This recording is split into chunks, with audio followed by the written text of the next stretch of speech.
다 같이 찬양 드림으로 8월 31일 화요 말씀 묵상 시간을 갖도록 하겠습니다. 찬송가 138장 햇빛을 받는 곳마다 함께 고백드리겠습니다. 햇빛을 받는 곳마다 주 예수 다스리시고 이 세상 끝날 때까지 그 나라 왕성하리라. 주님을 찬양하면서 간절히 기도드리니 그 기도 향기 되어서 주 앞에서 날하도다.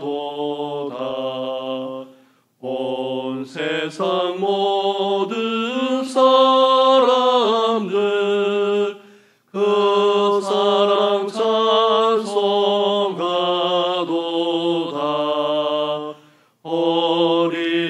어린이들도 기뻐서 구주를 찬송하도다.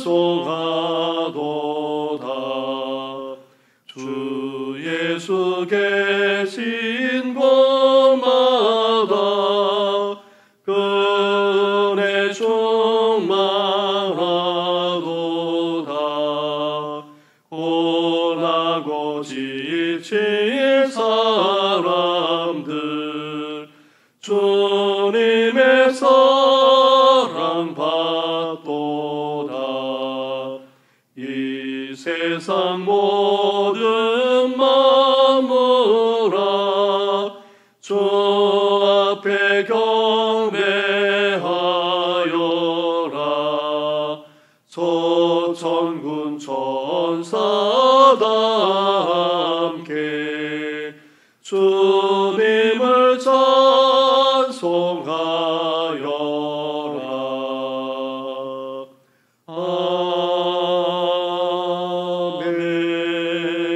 아멘.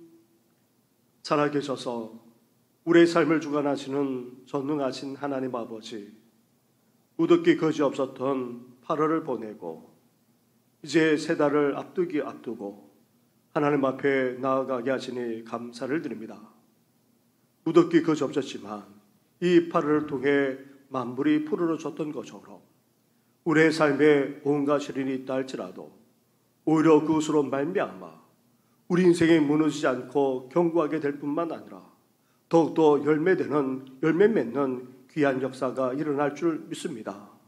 오늘도 그러한 은혜를 소망하며 주님 앞에 나아가오니 말씀하여 주시옵소서. 이 모든 것 예수님의 이름으로 기도드립니다. 아멘. 하나님의 말씀은 계속해서 시편 72편의 말씀입니다. 72편 1절부터 20절까지의 말씀을 한 절씩 교독하도록 하겠습니다. 하나님이여, 주의 판단을 왕에게 주시고 주의 공의를 왕의 아들에게 주소서. 그가 주의 백성을 공의로 재판하며 주의 가난한 자를 정의로 재판하리니 의로 말미암아 산들이 백성에게 평강을 주며 작은 산들도 그리하리로다. 그가 가난한 백성의 억울함을 풀어주며 궁핍한 자의 자손을 구원하며 압박하는 자를 꺾으리로다. 그들이 해가 있을 동안에도 주를 두려워하며 달이 있을 동안에도 대대로 그리하리로다.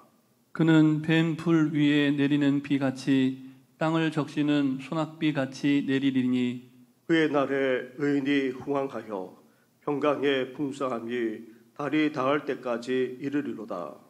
그가 바다에서부터 바다까지와 강에서부터 땅끝까지 다스리리니 광야에 사는 자는 그 앞에 굽히며 그의 원수들은 티끌을 핫을 것이며 다시스와 섬의 왕들이 조공을 바치며 스바와 시바 왕들이 예물을 드리리로다.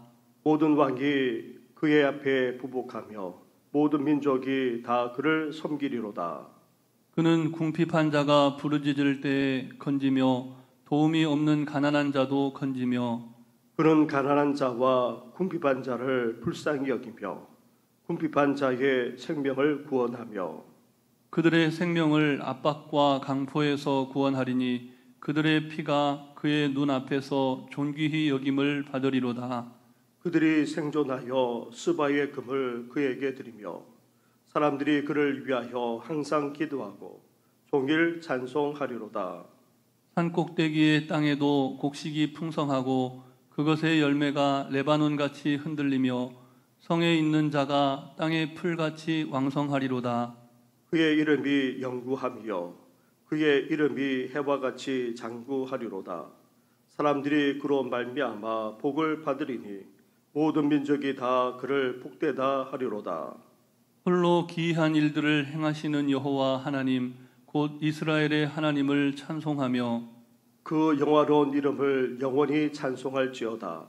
온 땅에 그의 영광이 충만할지어다. 아멘 아멘. 함께 같이 하겠습니다. 이새의 아들 다윗의 기도가 끝나니라. 아멘. 오늘은 8월을 마무리하면서 시편으로 하나님께 영광을 올려드리고자 합니다. 시편 72편은 왕을 위한 노래로 일종의 제왕시로 분류할 수 있습니다. 표제를 보면 솔로몬의 시라 되어 있는데 그 내용을 보면 솔로몬이 지은 시라기보다는 솔로몬 왕에게 헌정된 시라 보는 것이 더 타당합니다. 이 시는 솔로몬 왕의 대관식 축제를 위한 노래로 왕을 높여드리고 축복하면서 이제 왕이 이스라엘을 어떻게 다스려야 하는지에 대해서 말씀하며 노래하고 있습니다. 솔로몬 왕이 왕위에 올라 이제 이스라엘을 어떻게 다스려야 합니까? 첫째로 이스라엘을 공의로 다스리는 왕이 되어야 합니다. 2절과 3절 말씀을 한 절씩 교독하도록 하겠습니다. 그는 주의 백성을 공의로 재판하며 주의 가난한 자를 정의로 재판하리니 의로 말미암아 산들이 백성에게 평강을 주며 작은 산들도 그리하리로다. 아멘. 본래 이스라엘의 왕은 진정한 왕이신 하나님의 대리자, 하나님의 신하입니다. 그러기에 이스라엘 왕은 하나님의 통치를 땅에 실현하는 역할을 감당해 나가야 합니다. 이렇게 진정한 왕이신 하나님의 통치가 온전히 이루어지도록 이스라엘 왕이 해야 할 첫 번째 사명은 다름 아닌 바로 공의와 정의라는 것입니다. 공의는 히브리어로 체다카라고 그렇게 말하는데 올바름, 고듬이라는 의미가 담겨져 있습니다. 공의는 일상생활 속에서 올바르게 이루어지는 것을 말합니다. 정의는 히브리어로 미시파트라고 그렇게 하는데 법정에서의 바른 판단을 의미합니다. 특히 재판에서 바르게 판정이 이루어지는 것을 말합니다. 이렇게 재판을 비롯해서 사회 전반에 다 올바르게 이루어지도록 하는 것이 무엇보다도 통치하는 왕이 해야 될 가장 중요한 사명입니다. 그래서 백성들 중에 힘없고 가난한 이들이 억울하지 않도록 해야 하는 것입니다. 이렇게 왕이 재판을 공정하게 하고 사회 전반을 다 올바르게 이루어지도록 하게 되면 어떻게 됩니까? 3절 말씀처럼 이스라엘 전체에 평강이 임하게 됩니다. 재판을 비롯해서 모든 것이 올바르게 사회 속에 이루어지게 되면 사회 전반이 시끄럽지 않습니다. 요동치지 않습니다. 나눠지지 않습니다. 안정될 뿐만 아니라 질서 있게 되어 편안하게 잘 살게 됩니다. 그리고 왕이 공의와 정의를 지키면서 통치하게 되면 5절 말씀처럼 권위와 신앙까지 바로 서게 됩니다. 통치하는 왕만 아니라 그 왕을 세운 하나님까지 투려하며 경외하게 된다는 것입니다. 사람들이 다 보는 낮에만 아니라 아무도 지켜보지 않는 밤에도 하나님을 진정으로 경외하기까지 하게 된다는 것입니다. 또한 왕의 공의롭고도 정의로운 통치로 어떤 일까지 벌어집니까? 7절 말씀처럼 의인이 흥왕하게 됩니다. 하나님을 경외하며 의롭게 살아가는 일이 잘 될 뿐만 아니라 왕성해지게 된다는 것입니다. 평강까지 사회 전반에 넘쳐나는 일이 계속 이어지게 된다는 것입니다. 그리스 로마 문화에서는 정의를 주로 칼로 비유하지만 성경은 주로 비나 강에 비유하곤 합니다. 성경이 말하는 정의는 범죄자를 죽이는 칼이 아니라 생명을 살리는 물과 같다는 것입니다. 이렇게 공의롭고 정의로운 통치가 이루어지게 되면 생명과 축복의 역사까지 펼쳐지게 되는 것입니다. 나아가 왕이 공의롭고도 정의롭게 다스리게 되면 어떤 일까지 일어난다 말씀하고 있습니까? 8절 이유를 보면 이스라엘을 넘어 온 땅에 미치게 될 것이라 노래합니다.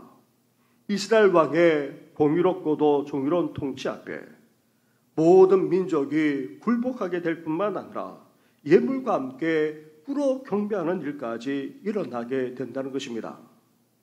이것은 장차 진정한 왕이자 메시아이신 예수님이 이 세상에 오셔서 십자를 통해 하나님의 공의와 정의를 이루실 때에 나타나게 될 영광까지도 지금 묘사하고 있는 것입니다.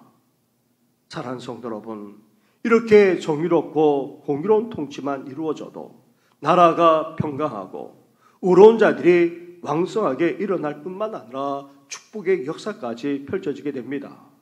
나아가 하나님을 경외하게 되는 영적인 축복만 아니라 평강의 축복의 역사까지 펼쳐지게 된다는 것입니다.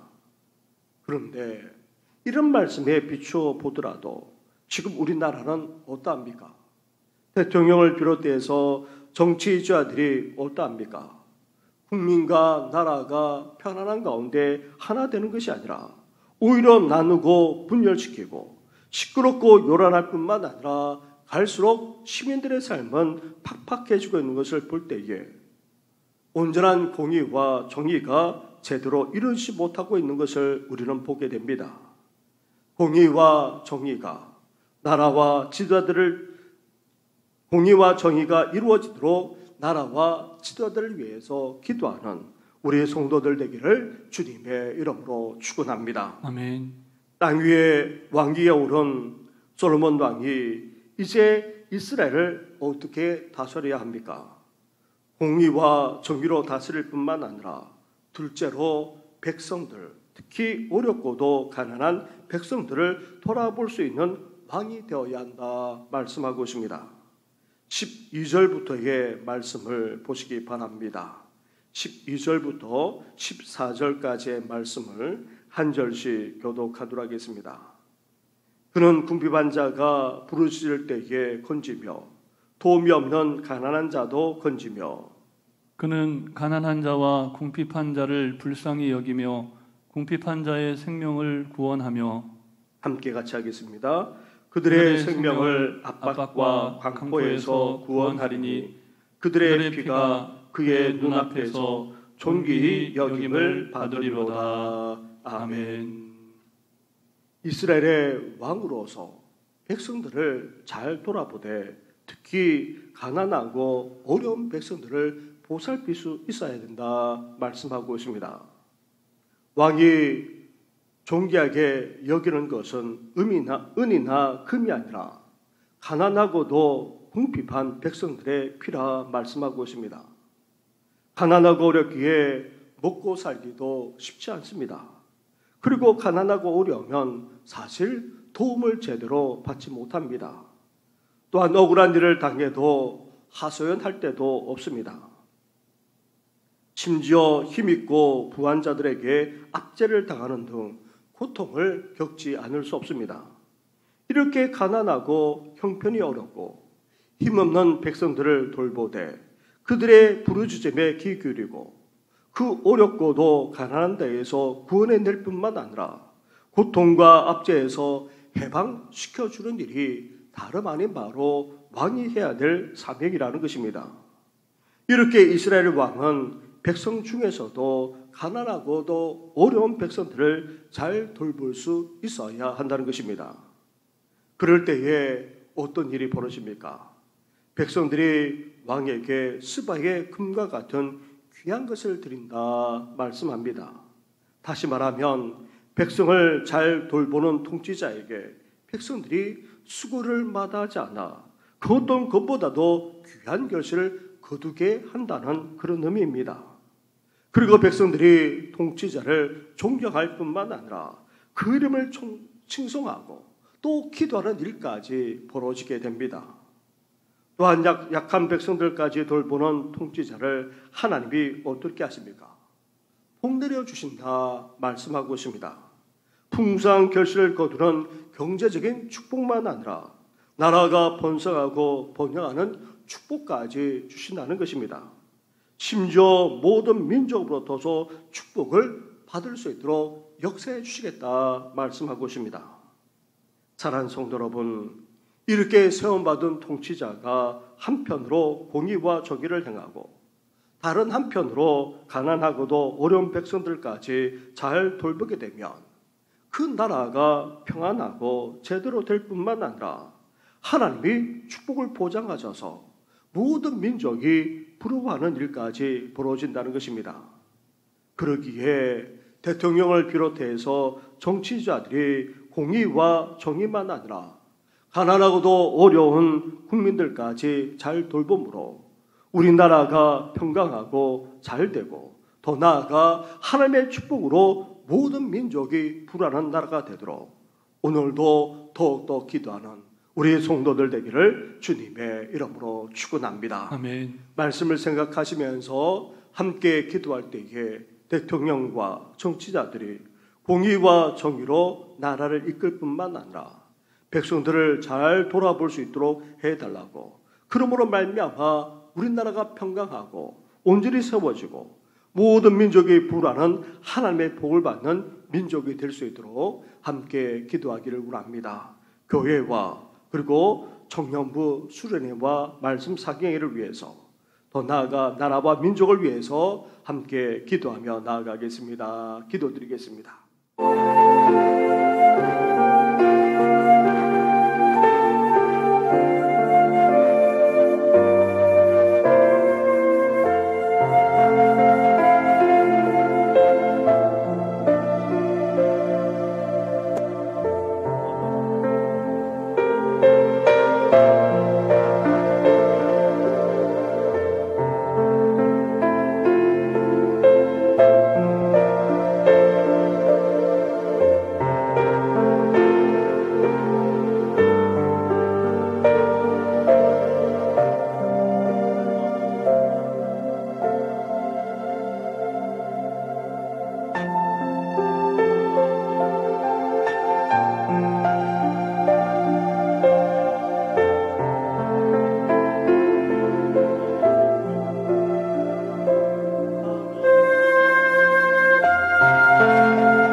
하나님 아버지, 이 나라를 이끌어 나가는 지도자가 어떠해야 될지를 말씀을 통해서 말씀해 주지 않았습니까?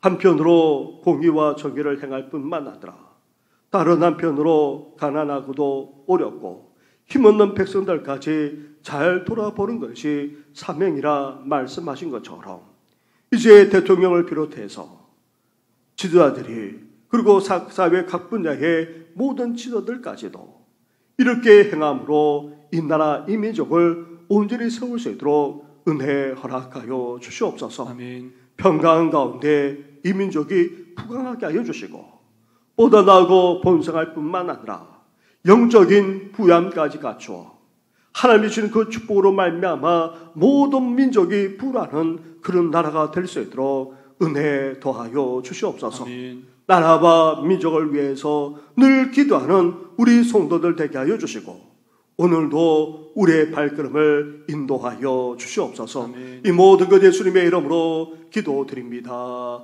아멘. 하늘에 계신 우리 아버지, 아버지의 이름을 거룩하게 하시며 아버지의 나라가 오게 하시며 아버지의 뜻이 하늘에서와 같이 땅에서도 이루어지게 하소서. 오늘 우리에게 일용할 양식을 주시고 우리가 우리에게 잘못한 사람을 용서하여 준 것 같이 우리 죄를 용서하여 주시고 우리를 시험에 빠지지 않게 하시고 악에서 구하소서. 나라와 권능과 영광이 영원히 아버지의 것입니다. 아멘.